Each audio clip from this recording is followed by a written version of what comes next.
Jake fell in love with Emily at first sight. A young, sultry woman from the South, she was devilishly beautiful, and a big hit with the opposite sex. By the age of 22, she had already managed to be married twice and divorced twice. But Jake could not clearly explain this strange development in her life. When he asked her about her exes, she was evasive.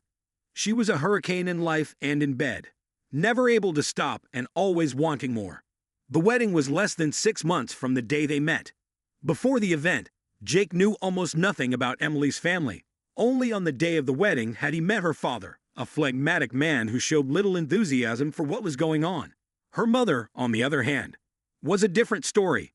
As soon as Jake saw her, he realized where Emily had inherited her looks and personality from. Her blue-black hair, sharp features, and piercing gaze caught the eye of every man in the neighborhood. The attractiveness of her graceful figure made people look up to her, and she enjoyed showing it off. She often wore revealing outfits, and her behavior matched her appearance. Accustomed to being the center of attention, she acted like a queen, convinced that the world owed her something. When she first met Jake, she looked him straight in the eye and said mockingly, "Emily, another one. Let's see how long you last, handsome." With those words, Olivia turned and walked away, leaving Jake with mixed feelings. Emily urged her husband not to take offense at her mother's words, saying that she had a unique sense of humor. But as it turned out, there was no humor in that. Otherwise, the wedding was quite pleasant, and during the honeymoon, Jake even managed to forget about the words of his mother-in-law. After they returned, however, Emily announced that her parents had invited them to stay the night. As much as Jake wanted to spend the last weekend alone with his wife before returning to work, he couldn't refuse.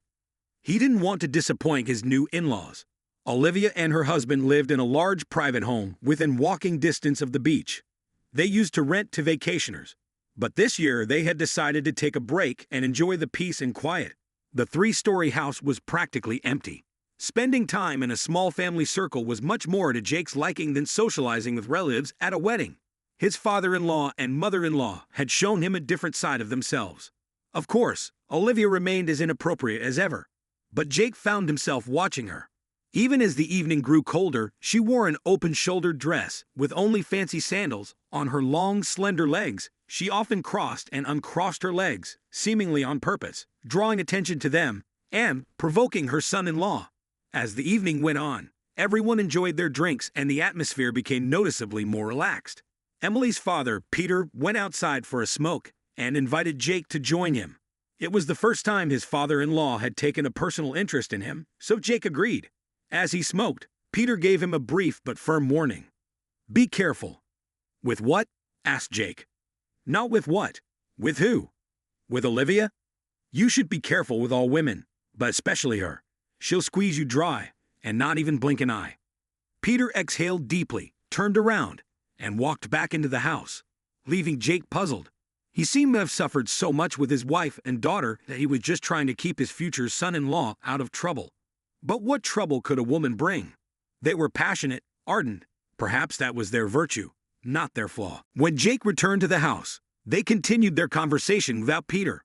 Olivia, still looking stunning, was acting even stranger. When they were alone together, Jake had the distinct feeling that she was trying to seduce him. She kept fixing her hair, striking exquisite poses in the wicker chair, and talking in ways that gave him the creeps. Emily didn't seem to notice her mother's behavior, and Jake tried to dismiss it as pointless.